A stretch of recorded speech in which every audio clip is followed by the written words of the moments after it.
Hello viewers, আশা করি সকলে ভালো আছেন। আজকে বানাবো একদম সাবেকি স্বাদে কাঁঠাল দানা দিয়ে একটি নিরামিষ পদ। একবার এইভাবে বানিয়ে দেখবেন।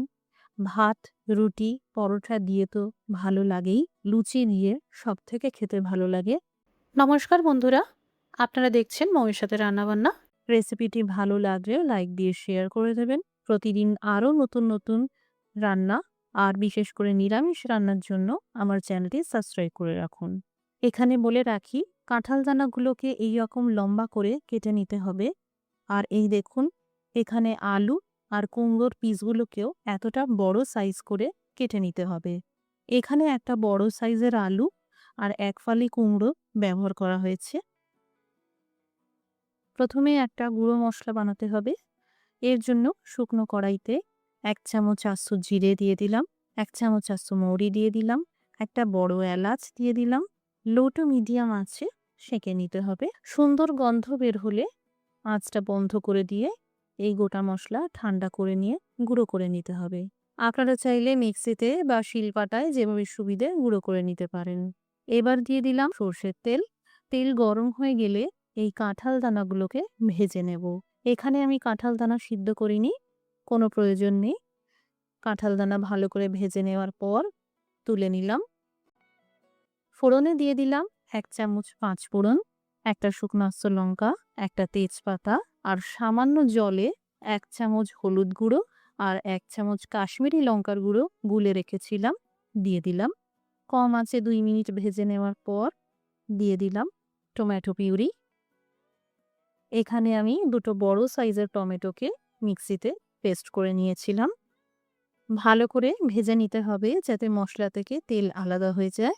মশলা থেকে তেল এইভাবে হালকা হালকা ভেসে উঠতে শুরু করেছে। এই পর্যায়ে কেটে রাখা আলু দিয়ে দিলাম।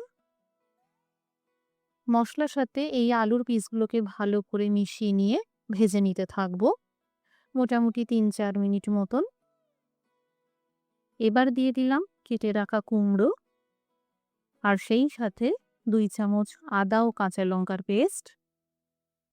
আবারও ভালো করে ৩-৪ মিনিট মতন ভেজে নিতে হবে।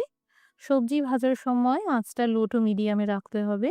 এখানে আপনারা চাইলে সবজিগুলোকে রান্নার প্রথমেই আলাদা করে ভেজে তুলে রাখতে পারেন।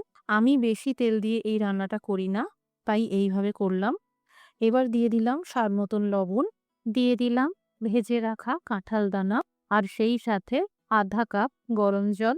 যেহেতু কাঁঠাল দানা ব্যবহার করা হয়েছে তাই অল্প করে জল দিয়ে দেব যাতে কাঁঠাল দানা সিদ্ধ হয়ে যায়। আপনারা বেশি ঝোল করতে চাইলে বেশি করে জল দিতে পারেন।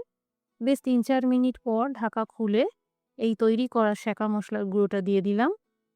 আবারও ভালো করে মিশিয়ে নিয়ে নেড়েচেড়ে ঢেকে দিলাম। আরও ৩-৪ মিনিটের জন্য রান্না করতে হবে। সবজি সিদ্ধ হয়ে গেছে।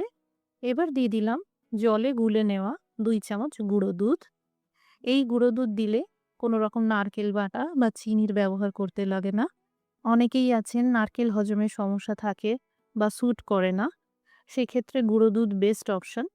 আবারও ঢেকে ২ মিনিটের জন্য রান্না করে নিলাম। এবার সব শেষে দিয়ে দিলাম আধা চা চামচ গরম মশলার গুঁড়ো আর ১ চা চামচ গাওয়া ঘি। তৈরি হয়ে গেল কাঁঠাল দানা দিয়ে সাবেকি স্বাদে আলু আর কুমড়োর একটি দুর্দান্ত রেসিপি।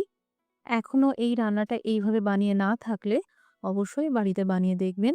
বাড়িতে বানালে কমেন্ট করে জানাতে পারেন কেমন তৈরি হলো। রেসিপিটি দেখার জন্য অসংখ্য ধন্যবাদ। সবাই ভালো থাকুন, সুস্থ থাকুন।